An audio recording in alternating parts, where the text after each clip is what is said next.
Hello friends, नमस्कार। मेरा नाम पुष्पराज सिंह है। आप देख रहे हैं पुष्पराज एजुकेशनल चैनल में। आपका बहुत बहुत स्वागत है। हमारे चैनल को सब्सक्राइब कीजिए, शेयर कीजिए, कमेंट कीजिए, अपना सुझाव ज़रूर बताएं। चलिए, आज का हमारा विषय है सतर्कता आयोग। केंद्रीय सतर्कता आयोग हमारा टॉपिक है।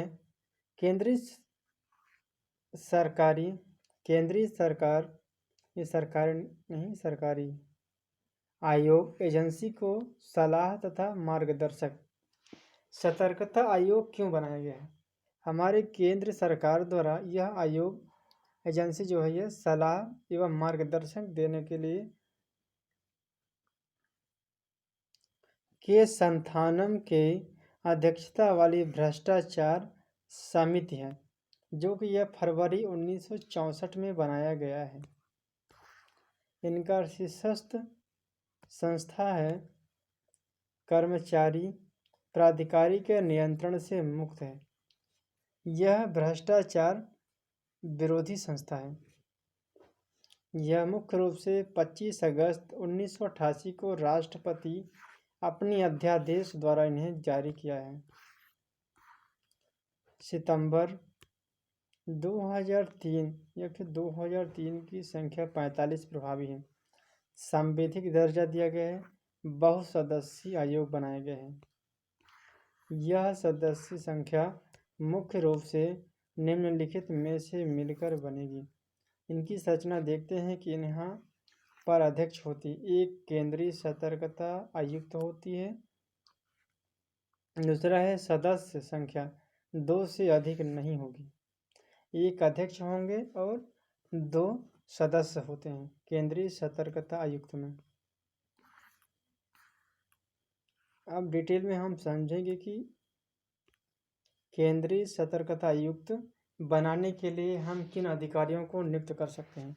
यहाँ पर पहला स्टेप बताया गया है कि अखिल भारतीय सेवा संघ की किसी भी सिविल सेवा में रह चुके, जिनके पास नीति बनाने के लिए प्रशासन, पुलिस प्रशासन संबंधी विषयों का ज्ञान होना आवश्यक है। किसी निगम हो गया, केंद्रीय सरकार स्वामित्वाधीन, नियंत्रणाधीन सरकारी कंपनी में कोई पद धारण कर चुके हैं।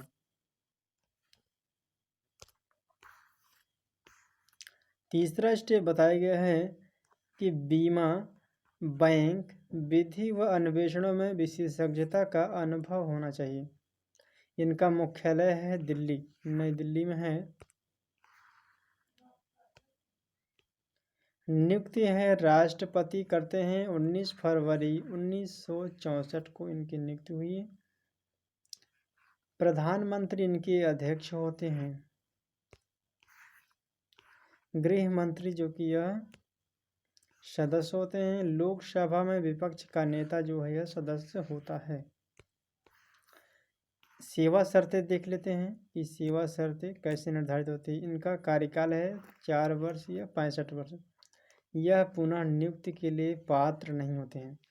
कहने का अर्थ है कि जो अधिकारी 4 वर्ष या 65 वर्ष तक वर्क कर चुके हैं, लेकिन फिर अपने पद पर ये दोबारा नहीं रह सकते हैं, इन्हें अपना पद छोड़ना पड़ेगा।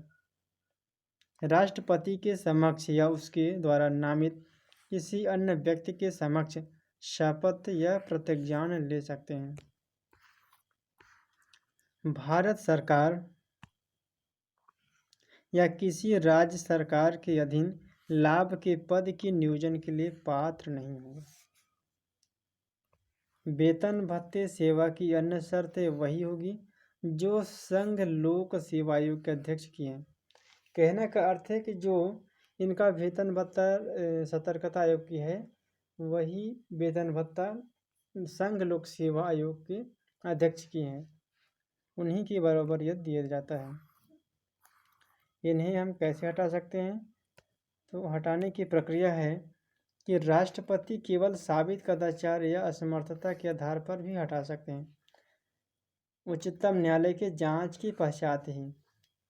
यहाँ बताया गया है कि ये राष्ट्रपति किन आधार पर इन्हें हटा सकते हैं। ये दिवालिया या न्याय निर्णित है। दूसरा है अपराध के लिए दोष सिद्ध ठहराया जाए या फिर नैतिक अधमता के कारण। तीसरा है अलग से वेतन प्राप्त करने में लगा हो, ये मुख्य रूप से मानसिक हो या शारीरिक अक्षमता के कारण, या फिर अन्य हित अर्जित करने में लगे हुए हैं, तब इन्हें हटा सकते हैं राष्ट्रपति। इन अधिकारियों का मुख्य कार्य क्या है, अच्छे से हम समझ सकते हैं कि इनका कार्य है दिल्ली विशेष पुलिस स्थापना, केंद्रीय अन्वेषण ब्यूरो, कार्यकरण अधीक्षण, भ्रष्टाचार निवारण अधिनियम है। यह 1988 में बनाया गया है।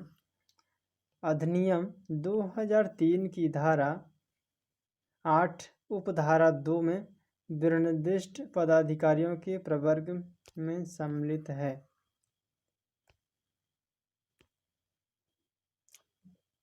संबंधित शिकायत जांच व अन्वेषण ये कर सकते हैं। अन्य तथ्य में हम देखेंगे कि अन्य तथ्य में क्या है, किसी कारण आयोग के किसी बैठक में उपस्थित होने में असमर्थ होते हैं तो सबसे वरिष्ठ सतर्कता आयुक्त बैठक की अध्यक्षता करता है। यह प्रति 6 माह के भीतर राष्ट्रपति को अपना रिपोर्ट प्रस्तुत करता है।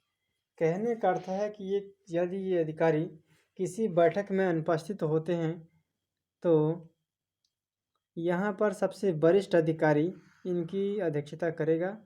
और दूसरा स्टेप है कि यदि ये 6 माह के भीतर राष्ट्रपति को अपनी रिपोर्ट प्रस्तुत करते हैं। प्रथम अध्यक्ष है नितर श्रीनिवास राव, वर्तमान में है सुरेश एन पटेल कार्यवाहक हैं। तो फ्रेंड्स आज का वीडियो यहीं तक है। अगले वीडियो में मिलने के लिए फिर मुलाकात होगी। तब तक के लिए thank you so much friend. देखते रहिए हमारे चैनल पुष्पराज एजुकेशन।